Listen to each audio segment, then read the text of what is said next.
seu lado obscuro dos nefilins, sombrio, sua voz grave. Havia naqueles dias gigantes na terra. Eles eram enormes, mas não eram apenas gigantes. Eles eram monstros. Há guerra, tempestades e olhos brilhando no escuro. Eles nasceram de uma união proibida, anjos caídos e mulheres humanas. E o que nasceu disso foi a corrupção da criação. Chamavam-se nefilins, seres meio divinos, meio humanos, fortes, sombrios, famintos. Segundo o livro de Enoque, eles devoravam tudo, até carne, todo tipo de carne que se refere na Bíblia. Seus pais ensinaram bruxaria, astrologia, armas e abortos. O conhecimento proibido espalhou escuridão. O mundo mergulhou em caos espiritual. O Senhor, o Eterno Pai, olhou a terra e viu que toda a carne havia se corrompido. Então veio o dilúvio, mas os corpos dos nefilins morreram. Seus espíritos ficaram. Então eles se tornaram demônios, espíritos dos gigantes, espíritos malignos e demônios. Até hoje eles influenciam, dominam, confundem. O espírito dos nefilins ainda anda entre nós. Não são apenas lendas, eles são alertas. Prepare-se, conheça a verdade. Eles não eram só gigantes, eram a mistura dos seres celestiais e com a escuridão. Descubra o lado oculto dos nefilins. Prepare-se para a verdade que muitos escondem de vocês. Quem eram os nefilins? Gênesis 6 menciona gigantes na terra, mas o que muitos não sabem é o quanto eles corromperam o mundo antigo.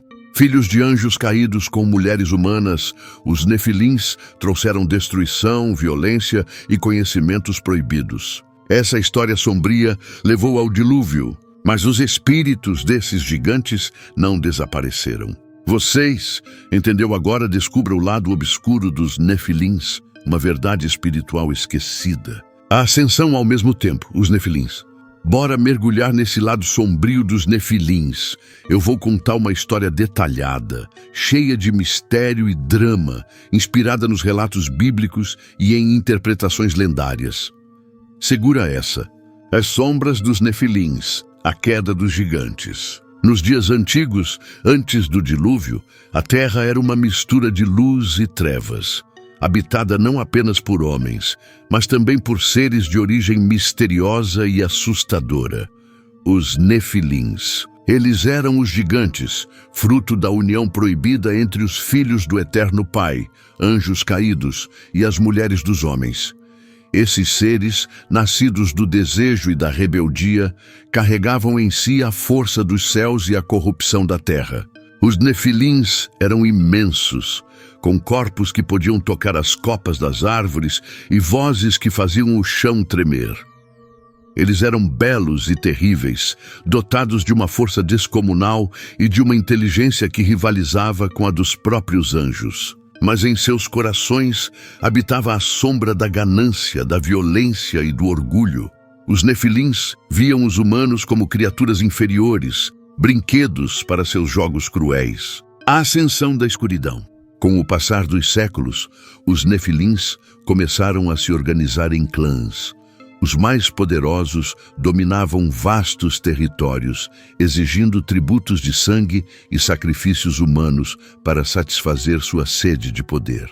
Dizem que construíram cidades de pedra negra, com torres que rasgavam o céu, e que essas cidades eram repletas de câmaras sombrias, onde rituais profanos eram realizados. Um dos mais temidos entre eles era Azarak, o devorador de almas. Ele liderava o clã dos gigantes do abismo, um grupo que acreditava que consumir a essência dos humanos lhes daria imortalidade e os tornaria iguais aos próprios deuses. Azarak tinha olhos que brilhavam como carvões em brasa e uma voz que parecia o rugir de 1000 trovões. Ele era conhecido por sua crueldade, destruindo vilarejos inteiros em busca de vítimas para seus rituais. Ao mesmo tempo, os nefilins começaram a desafiar os anjos que ainda serviam ao Eterno. Eles construíram armas gigantescas, feitas de metais que os humanos não podiam forjar, e declararam guerra aos céus. Muitos acreditavam que os nefilins queriam tomar o lugar dos anjos e reinar sobre toda a criação. mas sua ambição desmedida apenas acelerou sua queda. O dilúvio e a maldição. Ao ver a corrupção dos nefilins e a maldade que espalhavam pelo mundo, o pai decidiu que a criação precisava ser purificada. Ele chamou Noé, um homem justo e íntegro, para construir uma arca e salvar a humanidade e os animais do dilúvio que estava por vir. Enquanto Noé trabalhava, os nefilins riam e zombavam, acreditando que sua força e tamanho seriam suficientes para resistir a qualquer tempestade. Mas quando as águas começaram a subir, até mesmo os gigantes entenderam o quão pequenos eram diante do poder divino. Suas cidades foram engolidas pelas ondas, suas grandes armas foram tragadas pela terra, e seus corpos imensos se tornaram parte das profundezas. Dizem que os ossos dos nefilins ainda estão lá, enterrados sob montanhas e oceanos, como um lembrete de sua queda. As sombras persistem. No entanto, nem todos os nefilins pereceram nas águas do dilúvio. Algumas lendas dizem que os espíritos dos gigantes não encontraram descanso e vagaram pela terra como sombras, sussurrando tentações aos homens e semeando o caos. Esses espíritos tornaram-se conhecidos como os espíritos imundos, ou demônios, sempre buscando corromper e destruir. Há também quem diga que traços dos nefilins ainda vivem entre nós, escondidos em linhagens antigas e secretas. Alguns acreditam que certas figuras poderosas da história carregam em si o sangue dos gigantes e que sua ambição desmedida e sede de poder são heranças do lado obscuro dos nefilins. Eu vou adicionar mais detalhes, eu vou explorar algum ponto dessa história. Posso deixar ainda mais impactante para o seu conhecimento sobre os nefilins. Bora deixar essa história ainda mais sombria e detalhada. Vou adicionar camadas mais, eu chamarei a sua atenção a expandir a narrativa. Segura essa continuação. Os últimos sobreviventes, a rebelião dos nefilins. Nem todos os nefilins sucumbiram ao dilúvio. Alguns, mais astutos, haviam previsto a destruição iminente e se esconderam nas cavernas mais profundas da terra, em montanhas inalcançáveis e desertos esquecidos pelo tempo. Esses remanescentes eram liderados por Azarak, o devorador de almas que, mesmo diante da ira divina, recusava-se a se curvar. Azarak, com seu ódio pela humanidade e pelos céus, reuniu os últimos nefilins sobreviventes em uma aliança sombria. Eles juraram vingança contra o Criador, prometendo que, mesmo em menor número, fariam de tudo para corromper a nova humanidade que surgiria após o dilúvio. Se não podemos governar o céu, faremos da terra nosso inferno, proclamou Azarak, sua voz ecoando como trovões nas profundezas. Esses nefilins sobreviventes começaram a se misturar secretamente com os humanos que restaram. Eles não tinham mais o tamanho colossal de outrora. As águas e a ira divina haviam reduzido seus corpos, mas sua essência sombria permanecia. Eles ensinaram aos homens artes proibidas, feitiçaria, manipulação dos elementos, construção de armas destrutivas e rituais de sangue.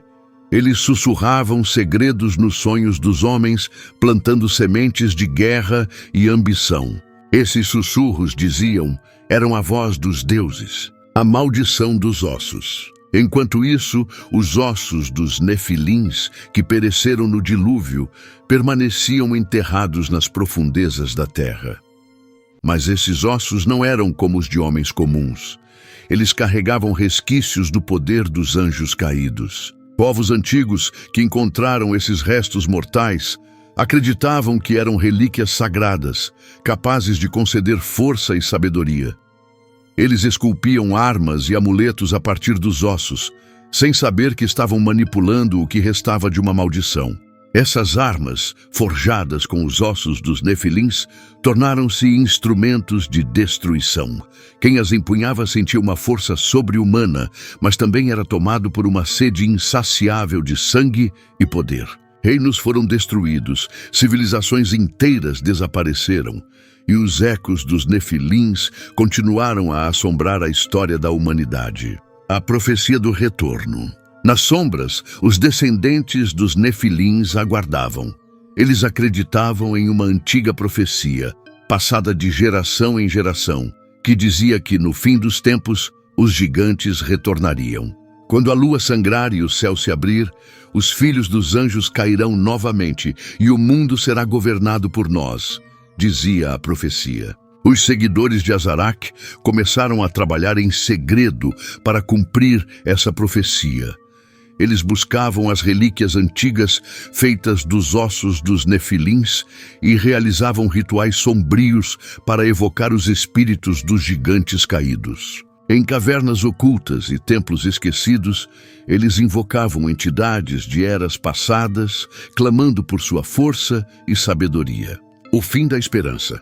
Enquanto os descendentes dos Nefilins tramavam nas sombras, a humanidade permanecia alheia, ocupada com suas próprias guerras e conflitos. Mas sinais começaram a surgir. Terremotos inexplicáveis, gritos nas montanhas e uma estranha escuridão que parecia engolir o céu.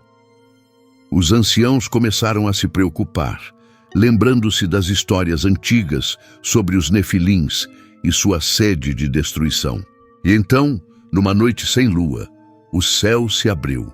Um clarão vermelho banhou a terra e do abismo surgiram figuras imensas, cobertas de sombras e com olhos brilhantes como brasas. Os Nefilins haviam retornado e desta vez estavam determinados a terminar o que haviam começado. A destruição de tudo que era sagrado. Se quiser, posso continuar a história com mais detalhes sobre a batalha final, os rituais sombrios, ou até explorar como os humanos lutaram contra esses seres. O que acha? Na vastidão das terras antigas, os Nefilins, seres imponentes e híbridos, eram considerados os gigantes das lendas, descendentes dos filhos do Eterno Pai e das filhas dos homens. Suas histórias eram transmitidas de geração em geração, principalmente na tradição judaica, onde eram retratados como poderosos e, em muitos relatos, temidos. No entanto, poucos se aventuravam a explorar o lado obscuro dessa antiga linhagem. Em uma cidade esquecida chamada Yaret, escondida sob uma densa neblina nas montanhas, os Nefilins se tornaram a aristocracia de uma sociedade obcecada pelo poder e pela imortalidade. Eles possuíam conhecimentos sobrenaturais, controlando forças da natureza e manipulando o destino dos humanos comuns. No auge de seu domínio, cada Nefilim possuía um castelo vasto e opulento, onde as paredes eram adornadas com ouro e as janelas brilhavam como estrelas. Porém, para cada dádiva havia um preço. Os Nefilins eram compelidos a se alimentar da energia vital dos humanos. Este consumo, embora não fosse sempre mortal, drenava a essência das pessoas, levando-as a uma vida de desespero e submissão. Os mais fracos eram seduzidos com promessas de grandeza e poder, enquanto os mais corajosos se opunham aos Nefilins, formando rebeliões que eram rapidamente esmagadas. Em Yaret, um jovem chamado Eliar, filho de um ferreiro e uma benfeitora conhecida, se tornou a voz da resistência. Desde pequeno, Eliar ouvira os sussurros de sua mãe sobre os horrores da prática nefasta dos Nefilins. Ela contava como sua própria irmã havia sido escolhida como dádiva por um Nefilim, desaparecendo nas sombras e sendo esquecida. A dor do desaparecimento de sua tia enraizou em Eliar um desejo ardente de vingança. Um dia, enquanto explorava os bairros mais dilapidados da cidade, Eliar encontrou um antigo grimório, coberto de poeira e envolto em feitiços ancestrais. Nas páginas, descobriu um encantamento que poderia invocar os espíritos dos antigos guardiões da terra, seres que lutaram contra os Nefilins em tempos passados. Em sua mente, a ideia de resgatar sua cidade e libertar seu povo começou a tomar forma. Com a ajuda de alguns amigos leais, Eliar começou a coletar relicários, itens que pertenciam àqueles que haviam lutado contra os Nefilins há muito tempo. Cada peça trazia reminiscências de habilidades perdidas e forças ancestrais. Com cada fragmento reunido, a esperança cresceu entre os moradores de Yareth. Na noite da invocação, sob uma lua sangrenta, Eliar e seus aliados realizaram o ritual. As sombras se agitaram enquanto os espíritos ancestrais emergiam, envoltos em uma luz etérea. Eles contaram histórias de grandeza e queda, advertindo sobre os perigos de se tornar como os próprios Nefilins que tentavam combater.